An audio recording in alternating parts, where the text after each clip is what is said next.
ప్రకాశం జిల్లా చీమకుర్తిలో దారుణం జరిగింది. మద్యం తాగాడని లారీ యజమాని కొట్టడంతో డ్రైవర్ స్పృహ కోల్పోయాడు. దీంతో స్థానికులు డ్రైవర్ను చికిత్స నిమిత్తం పొదిలిలోని ఓ హాస్పిటల్లో ప్రథమ చికిత్స చేయించారు. ఆ తర్వాత మార్కాపురంలోని పోలీస్ స్టేషన్లో లారీ డ్రైవర్ నారాయణ, సిఐటియు పట్టణ అధ్యక్షుడు రూబెన్ ఫిర్యాదు చేయడానికి వెళ్లగా చీమకుర్తి లేదా పొదిలి పోలీస్ స్టేషన్లో ఫిర్యాదు చేసుకోవాలని ఎస్ఐ చెప్పారని వారు అసహనం వ్యక్తం చేశారు.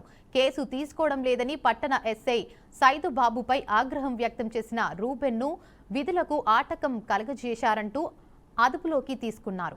కేసు పెట్టడానికి వచ్చిన వారిని ఎస్ఐ సైదుబాబు అదుపులోకి తీసుకున్నారని పోలీస్ స్టేషన్ ఎదుట సుందరయ్య కాలనీ వాసులు ధర్నా నిర్వహించారు.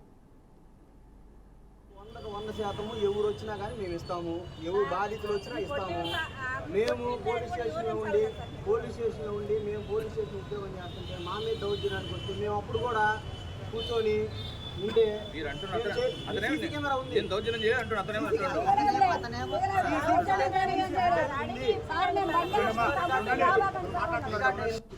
ఆయన మీరు కాదు, మీరు పోలీస్ స్టేషన్ ధర్నా చేయడం అనేది 100% తప్పు. దాని గురించి మేము చట్టం తెలియదు, మీరు చట్టం తెలియదు. ఎవరైనా చట్టం తెలిసిన వ్యక్తి ఒకళ్ళు మాట్లాడితే ఒకళ్ళు సమాధానం చెప్తారు. అలా ఒక లాయర్ని తీసుకొని రండి. నేను మాట్లాడే తప్పు అయితే నేను దాన్ని ఫేస్ చేసుకుంటాను. పోలీస్ స్టేషన్లో పబ్లిక్కి యాక్సెస్కి ఇబ్బంది పెట్టారు.